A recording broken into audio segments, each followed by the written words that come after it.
халықтың любимчигі дейді ғой. Ойбай, өзің көп алып қойдың ба? Давай. Нақыл істеп бер. Давай. Бір, екі. Көре салшы тұрады. Мен ойымша жеке видео. Осымен аяқтаймыз ба?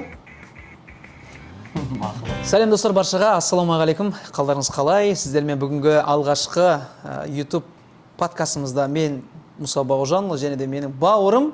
Ассалаумағалейкум, жылы Лос-Анджелестен. Қалдарыңыз қалай? Ройзумрат Ешимов. Бүгін бізде Мұса ағаммен жалпы айтқанда танысу деп аталады бізде подкаст, көргендеріңіздей. Мұса аға туралы, мен туралы кішігірім ақпарат, қай жерденбіз және де Америкада қалай біз таныстық, сола туралы біз ақпарат беретін боламыз, құрметті достар.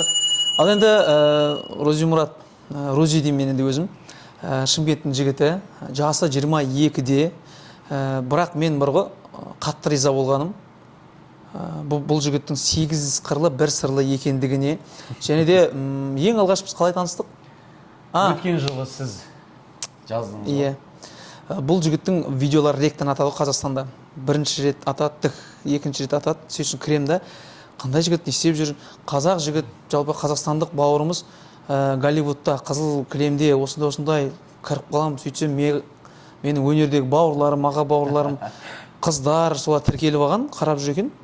Сосын жетістігімен құттықтап, тілегім жазып жібердім. Ассалаумағалейкум бауырым, өнерінде қадамың сәтті болсын, молодец, осындай деп. Бірақ мен жолығамыз деп ойлаған жоқпын сол кезде. Мен де ойлаған жоқпын, шыны керек. Мен таң қалып отырмын, шыны керек. Міне себебі ағамды танимын ғой мен. Мысалы 4-5 жыл алдын осы Америкаларда келуден алдын мен мектептер бітіріп жатқан кезде, енді сіздің танымалдығыңыз Қазақстан не отқан кезде бүкіл жерде көріп, сол кездегі көрген адаммен бірге отырмыз, әңгімелесіп аға. Өте сыпайы, өте ұқсастықтарымыз бүкіл жақтан өте көп екен. Өнер жағынан иншалла көп сұхбаттастық әрине. Аға, есімде өткен жылы сол мен актерлығым бойынша ревил дейді ғой ағылшыншада. Яғни андай ашкора. Яғни актерлығым туралы айтып жатқан кезінде, яғни видео сала салғам, өте көп оқырман жиналып, сол араларыңызда білетіндер бар шығар. Сол кезде көп адамдар жазған, солардың арасында міне ағам да жазып, неге Лос-Анджелесте. Тілек білдіріп, сол кезде мен жолығамын деген ой болған жоқ. Одан кейін Америкаға келіп, өзі күтіп алып, осы Лос-Анджелеске келгеннен кейін қатты ризамын бауырым. Енді жасы 22-де болып, бұл жігіттің сол 2020-да мен бір болайық қосылайыққа шақыртып алып жүрген кезде бұл жігіт Америкадан, Стамбулдан, тағы қанша 3-4 мемлекеттен шақыртып алып грантқа оқуға түскен ғой, ойлаңыздаршы. Сонда бұл жігіттің сол кезде жасап жүрген әрекеті өзінің ағылшын школасын ашып, 100-ден астам оқушыларды оқу білім берген, және де өз күшімен Стамбулға оқуға түскен, карантиннің кесірінен жабылып, сосын Америкаға бұл арман қылып. Ойлаңыздаршы, кішкентай кезінде сен жаңа айттың ғой, бұл кино саласына қалай келдің жалпы негізі? Соны өзің айтып берсең. Ойбай, кино саласы менде негізінде басын бастайтын болсам, сол кішкентай кезімде бір 3-ші класста ауылдың бұрышында дейді ғой. Үйде жалғыз фильм көріп отырған кезде басталған бәрі. Один дома, Home Alone. Сол кезде менде бір басқаша бірінші көрген американстар түсірген фильм. Сенес па бір андай ішімде бір нәрсе өтеді ғой, бір интуиция дейме, бір сезім, энергия өткен. Ойлағам сол кезде. Мысалы, кішкентай бала солда фильмге түсіп жатыр ғой. Не үшін сол баланы алды сонша үлкен дүниеге танып кеткен фильмге? Демек, ол балада актерлықты таңдап түскен. Ойымнан өтті, сол баланы орнында мен болып көрсем қалай көрінеді екенмін деп, сол күннен бастап камерада өзімді көру арман болып басталған негізі. Ол кезде Голливуд деп ауылда біреуге барсаңыз, не айтып жатсың дейді ғой, білесіз ғой, бізде ондай шынын айту керек, ондай кішкентай ауылда андай арманға жетем, сондай мақсат қойған, барам Америка деген нәрсе мүмкін емес болып көрінеді, шынын айту керек. Сол кезден басталып, ағылшынша үйрендім, өнерді Америкада бастағанына дейін мен негізі білім бағытында көп жүргем.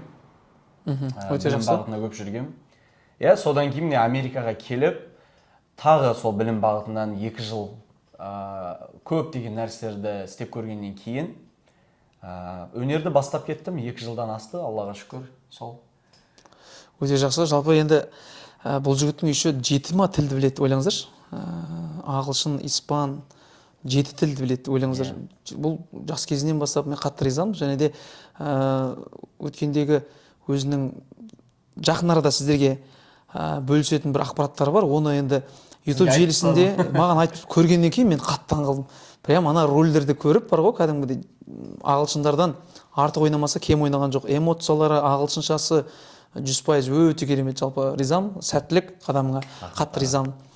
Ал енді құрметті достар, жалпы білімді Шымкентте бастадың, сол жақтан оқыдың, осы жаққа оқуға түстің. Мен де негізі 3 рет мектеп ауыстырып, Сайрамда, Шымкент қаласы Сайрамда, Юссара мектебінде мен 11 сыныпты бітіргем. Сол кезде Назарбаев университетіне дайындалып, ағылшын тілі бағыты бойынша әрине. Өкінішке орай кішігірім бал жетпей қалып, түспей қалғам. Бірақ сол кезде көзім өмір қараң көрініп кеткен, себебі 2 жыл дайындалғанбыз, арман сол университет болған. Бірақ та мен шетелге шығуды сол кезде өзіме үлкен жоспар қылып қойдым, мақсат қылып қойдым. Ковид кезі көптеген жерлерге тапсырып, гранттар алдым. Американың өзінен тіпті 100% грант алдым, Уисконсин штатынан. Өкінішке орай ковид қой барлығына себепші болған. Грант алдым Дубай, Австралия, Сингапур жерлерінен. Бәрі ковидтан отказ болып, ең соңғы менде қалған шанс сол не болды ғой? Өте жақсы. Жалпы тамаша, керемет. Осы жақта білім алдың, ағылшыншаң өте керемет. Енді болашаққа қандай пландарың бар деп сұрамай-ақ қояйын, оның барлығын сіздермен бөлісетін боламыз, құрметті достар. Енді кеше бірге жүрміз, тікелей эфирде кірген кезде өте көптеген сұрақтар болды. Бұл YouTube-тағы подкасттың себебі ең басты халықтың көкейінде жүрген сұрақтар, және де Розидің өзіне де сұрақтар келді. Аға, бұл кім өзі, не деп жатыр, бұл кісілер не деп жатыр, неге ұрысып жатыр, бір-бірімен ұрысып жатқан кездері болды. Және де бағдарлама жөнінде енді кішкентай кезінде жаңа 11 класс бітіріп жатқан кезде көрген, үйіндегілер көрген. Жалпы үйіңіздегілерге жалын сәлем бауырым. Ата-анаңа үлкен алғысым шексіз, осындай ұлды тәрбиелеп. Қазіргі заманда сіз деп бар ғой, 1 күн, 2 күн, 3 күн жүретін шығар, ары кетсе одан кейін маска шешіліп, сіз деген мектегіл уже қасында жүруге де шамасы келмей қалады кейбір адамдар. Бірақ келгелі сіз деп әйтеуір құрметімді қаймай қойып, көмегіңді барынша қолынан келгенше әйтеуір көмектесіп жатсың ғой, көрсетіп, үйретіп деген сияқты үлкен рахмет. Алла разы болсын бауырым. Атаның үмітін ақтайтын сондай үлкен азамат бола бер. Ал енді сол енді сіздердің сұрақтарыңызға келетін болсақ, қазір неден бастаймыз, қандай сұрақтан бастаймыз деген ой болып тұр да. Енді оның барлығын енді сіздер бастасаңыздар, сұрақтар қойсаңыздар YouTube желісіне астына комментарий. Барлық сұрақтарыңызға шынайы, ашық және де ешқандай өтіріксіз жауап беруге тырысамыз, уәде береміз. Енді мен өтірік айтқан жек көремін. Біреу өтірік айтса маған, және де мен ол өтірік бәрі бір күн шығады. Оны шынайы менің оқырмандарым өзі біледі. Ал енді жалпы жаңа таныстырық деп жатырық қой енді. Мені біраз адам біледі, біраз адам білмейді. Жалпы қай жақтың тумасы, не бітірді, не оқыды деген сияқты ақпараттар айта кетейін бе екен, айтпай-ақ қойын ба деген сияқты ой болып тұр да. Жоқ, әлбетте аға. Мысалы, мен желіс екенімізді білемін, енді сөйлестік қой. Маған да қазір өзіңізді айтасыз, әлбетте. Сіз менен сұрадыңыз, мен де сізден сұрайын. Маған да кешегі нәрсе қызық болды. Мысалы, кеше біз ифтар кезінде 2-3 күн деп прямой эфирге шықты. Ағам сол кезде не сөйлеседі, бірдей басқа сұрақтар келіп жатыр, басқа бір 2-3 түрлі қыздардың аттары. Мен өзім жалпы маған да кәдімгідей қызық болды, шыны керек. Себебі біз машинада жүрген кезде де сіз сторисқа қойдыңыз ғой. Кіріп, көріп, видеолар көрдім, мен де сұрадым, аға ол не негізі? Шыны керек, маған да қызық болды сол нәрсе. Сол себепті оқырмандарыңыздың қатарлы дейсіз ба мені, солармен бірге сол сұрақтарды мен де қойсаңыз, не олар, не отыр, қалай нәрселер олар жалпы мысалы. Жалпы бағдарлама туралы білгің келе ме, жоқ әлде сол қыз туралы ма, сол қыздар туралы білгің келе ме? Жалпы бәрін қосып айта беріңіз негізі. Бәрі бір нәрсе деп ойлаймын енді бағдарлама арқылы басталғаннан кейін. Енді бұл 2020 жылы бәрін басынан бастап айтып берейін, 2020 жыл басталады. Попкорн болса біраз история болайын деп тұр. Енді бұны арнайы тағы да бір подкаст түсірер ме екенбіз, әлде мына жерде памяти жете ме екен, жетпей ме екен бұл телефонмен. 2020 жылы өздеріңіз білесіздер, карантин басталды. Ол кезде мен Астанада тұрамын. Өзімнен кейінгі інім үйленіп шаңыраққа келгеннен кейін мен үйде ыңғайсызданамын да, енді келін бар, жаңсыз келін бар деген сияқты. Сөйтіп Алматыға көшіп кетемін. Ол жақтан мен оқып бітіргем авиационный академияны. Өнер қаласы, өзімнің студенттік өмірім өткен шақ деп күшті болып сол жаққа барам. 20 күннен кейін карантин, шатдаун жабылып қалады. Адамдар жұмыс істеуге болмайды, тіпті машинамен қалада жүруге болмайды. Блокпосттар қойып өте қатал болып кетті. Сондағы бәрі үйде болсын деп. Енді кішкене ақылға сыймайтын не болды жаңағыдай политика болды. Сол кезде басталды енді. Ақырындап уже жібіп бастап жатқан кезде бір досым жібереді. Сен өлең айтатын бар еді ғой. Осында блогер болсай, эфирге барсай, үйленсей, болмаса блогер болсай дейді. Қумаш, мен айтпаш маған. Қалалым деген теманы вообще деп өзім жек көретін тұғым ол кезде. Сырттан қарасаң солай енді мен ашуан еді айқайласып жататын сияқты болады. Сөйтіп басталған жалпы бір аптадан кейін қайттан номерлерін тауып алды сол кісілердің. Жасай деп. Ал мен өзім таксовать ете алмаймын жаңағыдай жұмыс жасай алмаймын, не істейміз. Машинаны аварийка жағып қойып бір жерде тұрдым да жаздым енді ол кісілерге. Халықтың көкейінде жүрген сұрақтар ғой. Ақша бере ма, бұлар шын бағдарлама ма, шын таныса ма? Ол кезде қандай еді аты оның? Ол қосылайық деп бағдарлама. Содан басталды ғой негізі. Содан басталды ғой ең алғашқы барған кезім 2020-да карантиннің кезінде. Сонымен жазам, сәлеметсіздер ма, сіздерге қатысушы болсын, не істеу керек, бағдарлама шын ба, ақша төлене ма деген сияқты сұрақтар қоямын. Сөйтеді да удостоверениеңізбен жаңағыдай фотоңызды жіберіңіз дейді. Удачный түскен, әдемілеу түскен бір фотоны жібереміз ғой жаңағы. Удостоверение жібермей қоямын енді. Артынан кредит алып жүрсе тағы да. Сөйтемін да. Ойлаған жоқсыз ғой ондай бастап кетеміз сен. Миымда болған жоқ, барам деп ойлаған жоқпын. Сонымен местоположение жіберді маған. Мына жерге келіңізші деп. Қарап қалсам сол мен басып тұрған жердің қасында екен ғой, судьба ғой. Сөйтіп бара салам, кірсем, кел отырып, мынау дейді.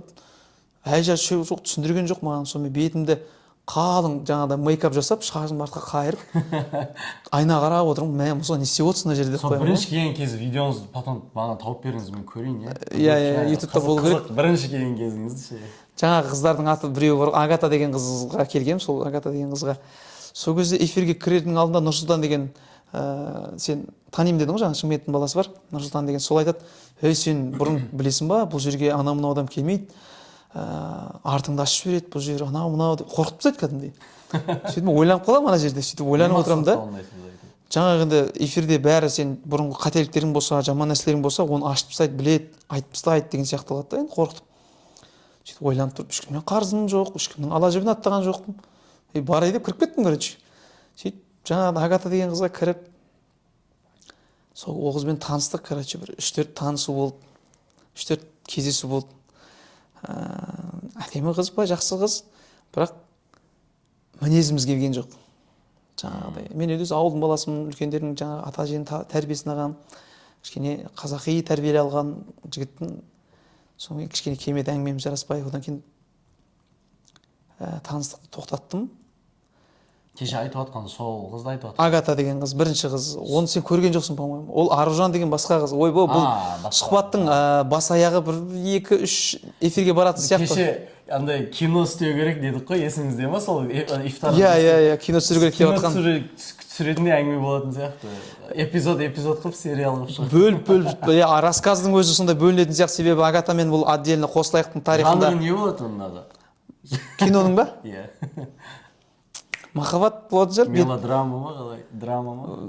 Махаббат майданында деген кино болатын шығар. Атын айтып отырсыз. Жарайды. Жанр жалпы мелодрама болатын шығар. Мелодрама емес, оның ішінде боевиктер кездер болған, экшндар болған, кәдімгідей төбелестер болған бір. Жоқ, әзіл-әзілмен. Негізі мен ойымша әрбір адам өз өмірінің ең главный актер дейді ғой. Иә. Яғни кейіпкері, иә? Ең басты кейіпкері. Яғни сіз туралы әңгіме кетіп жатыр, сізде негізі өміріңізде өзіңіз бір жол деп көз алдыңызға келтірсеңіз, сол бастағаннан бүгінгі күнге дейін, мысалы, алдыңыздан адамдар шықты, әртүрлі нәрсе істедіңіз. Жалпы сізде өміріңіздің ең басты кейіпкерісіз. Неге кино түсірмеске, иә? Әр адам өзінің рөлін дұрыс алып шықса, ол үлкен абырой деп ойлаймын. Мысалы, қазіргі отқанымыздың өзі, жасап отқан нәрсеміз, әртүрлі эмоцияға бөлінеміз, әртүрлі жағдайлар сезінеміз, және де ол кезде қандай шешім қабылдап, қандай рөлде боламыз. Оның бәрі дұрыс айтасың, өмірдің өзі кино. Ал енді сол өмірдің ішіндегі қызықты сәттер бұл сол 2020-да басталды деп ойлаймын. Эфирге қалай келдім, өмірім киноға айналды деп айта аламын. Бүгінгі күнге дейін, иә. Бүгінгі күнге дейін, иә. Себебі бала кездегі арманмен ұласып, кәдімгі көп нәрселер байланыс жасады да. Жалпы сахнаға менің негіз жетелеген, шығарған, өзім жек көрген деп айтайыншы, өзім қатты сынаған сол бағдарлама болды. Себебі бұл бағдарлама қазаққа бір тиын пайдасы жоқ. Бұны жалпы жабып тастау керек, ішіндегінің бәрін атып өлтіру керек, ойбай деген агрессия болатындығын кешірім сұраймын. Но бірақ сондай бір агрессия болады ғой адамда ше, ішіндегінің бәрін ұру керек, жаңағыдай өйту керек деген сияқты. Сонымен сөйтіп жүрген кезде өзім төрінен бірақ шықтым, жаңағыдай. Алла шебер ғой негізі. Келеді деген бір неге сияқты. Иә, ештеңені сынама дейді ғой. атайын алып ат не дейді, баспаймын деген жерін 6 рет басады деп. Сондықтан соның төрінен бір-ақ шықтым өзім, ойлашы. Жек көріп сынап жүрген нәрсеге. Сондықтан да сіздерге де осы жерде іліп алатын нәрсе болсын, ешкімді ешқашан сынамаңыздар, себебі ол нәрсенің дәмін міндетті түрде тартпай бұл өмірден өтпейді екен адам. Бұл өмір есепсіз бітпейді, құрметті достар, түйгенім.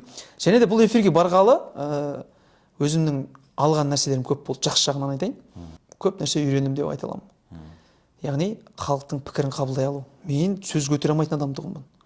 Барған кезде біреу бірдеңе айтса, деп әр эмоциямен сөйлесем ғой, негізі әлі де сондаймын. Бірақ ол нәрсені үйрендім. Халық айта береді кішкене, өзіңдікін істеп деген сияқты. Ал ол кездерде жанып тұрған едім бәрімдей. Алатын нәрсе өте көп болды. Ойымды ашып, еркін жеткізу, және де ең үлкен нәрсе халыққа көпір болған жер сол жерде деп айтамын. Себебі мен бала кезден армандадым. Әнші болсам, ән айтсам деген сияқты, ән жаздырсам деген ойлар болды да.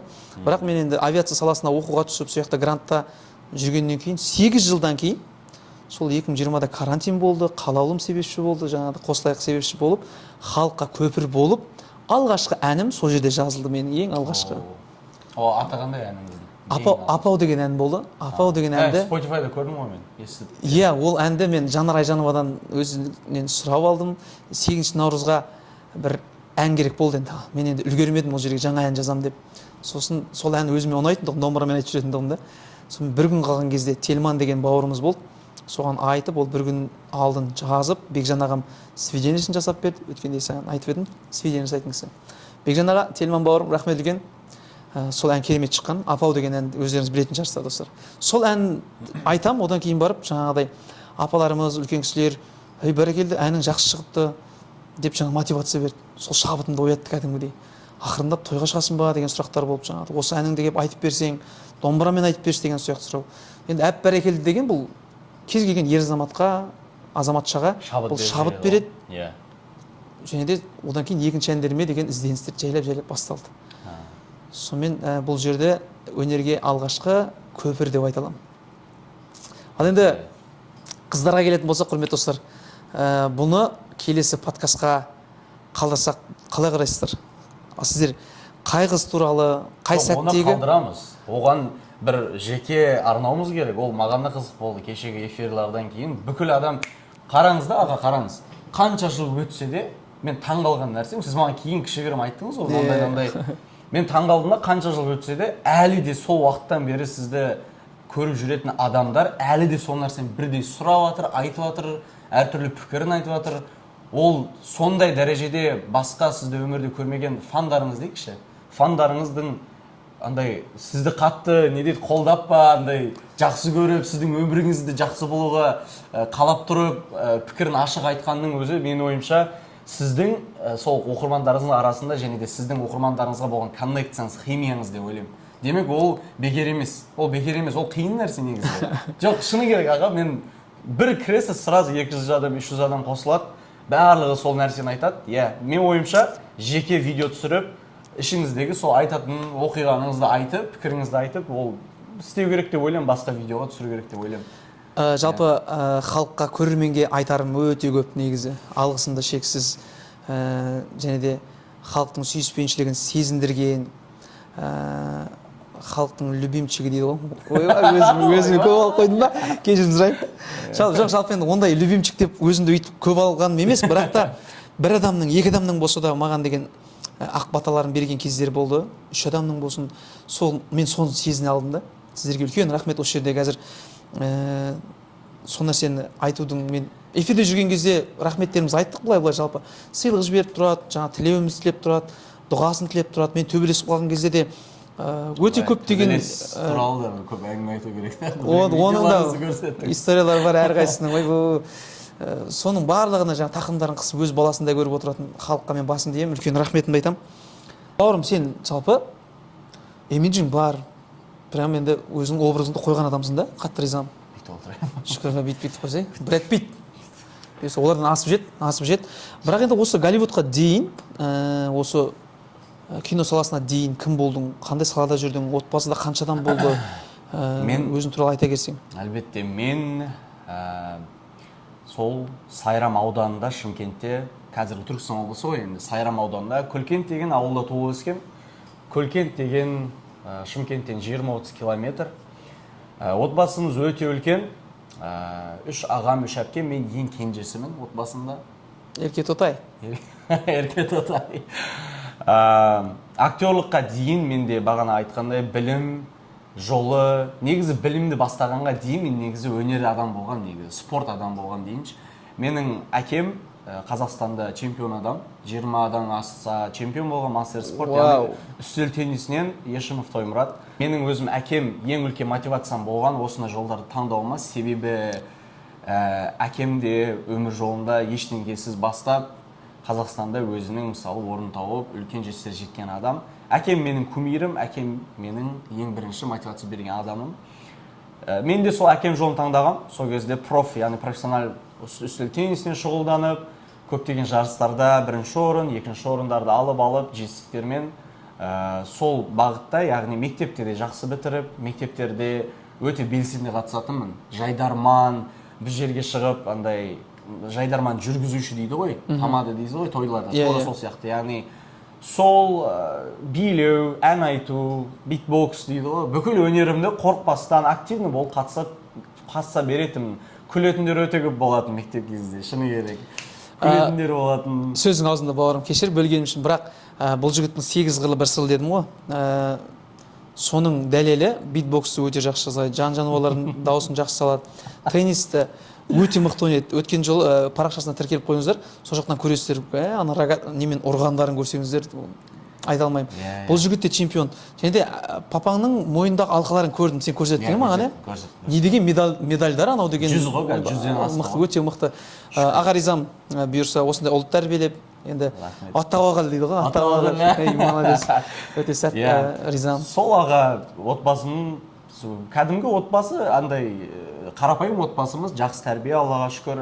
Мамам 30 жылдан, 35 жылдан астам медсестра болып жұмыс істейді. Өте мықты медицина жағынан өте мықты білімі бар кісі. Сол әке шешем менің ең үлкен мотивациям. Бүгін күнге дейін сол өз жолында суретшімін, негізі мен профессиональный сурет салам.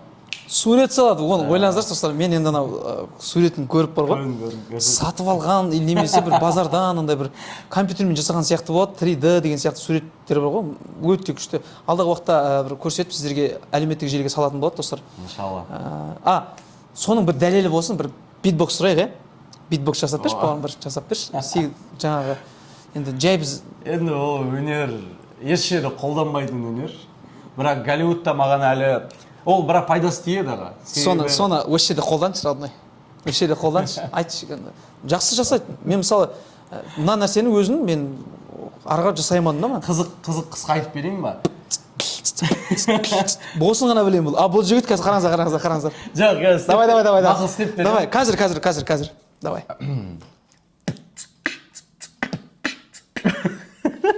Давай. Давай. Күлгілі біраз. Давай.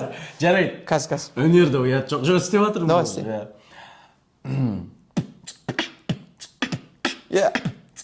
Ага. Короче, мен мектеп кезінде битбоксты кішкентайымда өзім үйренгем. Өзім әшейін бастама видео көрдім. Сол кезде менің 2 досым болатын. 10-11 класста Сайрамда оқыған кезде. Солармен бірге жайдарманға қатысып, мектепте активный болып, жайдармандарда битбокс жасап, ойбай мектепте танылған кезіміз бар. Битбоксерлер деп үшеуміз пландар қойғанбыз, битбоксер болып Францияларға барып қатысамыз деп. Күшті. Сол достарыма сәлем, қазір Бекзат және Асат. Яғни битбокстан бөлек сол сияқты өнер адам болғам негізі. Бірақ та мен ойлайтынымша өнер жолынан кетпеймін деп. Не үшін? Себебі мен өзімді андай көз алдына келтіретін болашақта тек бизнес білім жағынан деп. Бірақ та Алла маған шынымды айтайын, бөлісейін. Сонша Аллаға шүкір қанша 8 жылдан бері үйден шығып кеткен, яғни сол сыртта жүрім, ары-бері барып, шетелдерде жүріп, маған соңғы 2 жылға дейін Алла өмір жолында көрсетіп қойды. Мен бәрібір өнердің адам екенмін, өзімнің өмір жолын таптым десем де болады. Және аға, ең үлкен бақыт көп қой, бірақ бір бақыттардың арасында өз жолыңызды табу екен деп кәдімгідей өзіңіз прям кайф аласыз. Яғни мен өнердің адам екенмін, оның ішінде кішкентай кезімнен сол бағана айтып өткен армандаған актерлығым актерлік өнерін бастағанға дейін әртүрлі спорт, художественностьтан көптеген жарыстар, білім жағынан оқу орталықтар аштым, өте көп нәрсені істеп көрдім.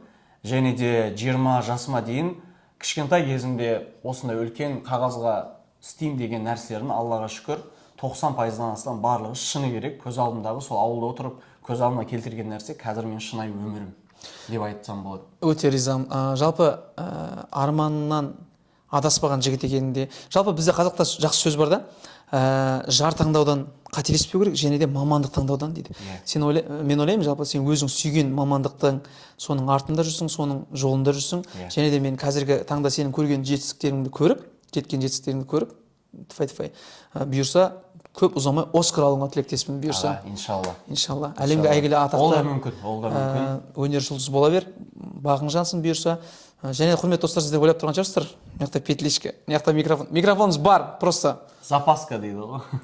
Шнурын ұмытып кеткенбіз, просто соны тұра берсін для красоты деп. Бір. Осын айтып қойсайын деген ғой. Реквизит бар. Реквизит бар, жалпы. Әңгіме ода емес, жалпы. Істеп тұр. Ал енді алдағы уақытта болашақ жарыңның осы өнер саласынан болған қалайсың ба? Мен ойлаймын, ол жағынан мен мынандай адам. Енді ол өте үлкен терең тақырып, бірақ та жалпы мен ешқашан принцип дейді ғой. Мынандай болу керек деп өзіме категория қоя алмаймын. Себебі адам таңдауы ол андай нәрсе, ол өте прозрачный, өте нейтральный нәрсе ғой ол. Мен үшін ол объективті емес, субъективный нәрсе. Яғни айтпақшы болғам не? Қорытынды Алла маған адамды қалай кездестіреді, мен жарымды, қасымда адамды, сонына қараған кезде бір-біріне болған шынайы сезімді сөзсіз-ақ түсініп тұру ғой болды. Андай қай жолды таңдайды, мен жарымды, қасымда адамды, мен қолдауға дайынмын, мұғалім бола ма, немесе өнер жағынан бола ма, жақсы сөйлесіп, қасымда табылып, мен қолдауға әрдайым дайынмын ол нәрсе. Мен оған бір принцип, категория қоя алмаймын. Рахмет. Ол себебі өте терең, серьезный нәрсе өмірде, сол үшін. Түсінікті. Ал достар, енді халық білгісі келіп тұрған сұрақтардың барлығын енді ширатып, осы жерде жауабын айтпассақ, ұят болатын шығар деп ойлаймын. Мен көп енді ашылып айтпаймын ғой, негізі. Не үшін жүрмедің, не үшін жүрдің, не үшін олай болды, ішкі кухняның барлығын ширатып айтып беретін сәт келген сияқты. Сондықтан, құрметті достар, YouTube каналдың астына лайк, комментарийлеріңізді қолдап жазып кетіңіздер. Келесі сұхбатта бұйырса біз сұрақтарға жауап беру. Сол сұрақтардың барлығын шынайы, әділ жауап беретін боламыз бұйырса. Ал бізбен бірге болыңыздар. Әзірге осымен аяқтаймыз ба? Мақұл.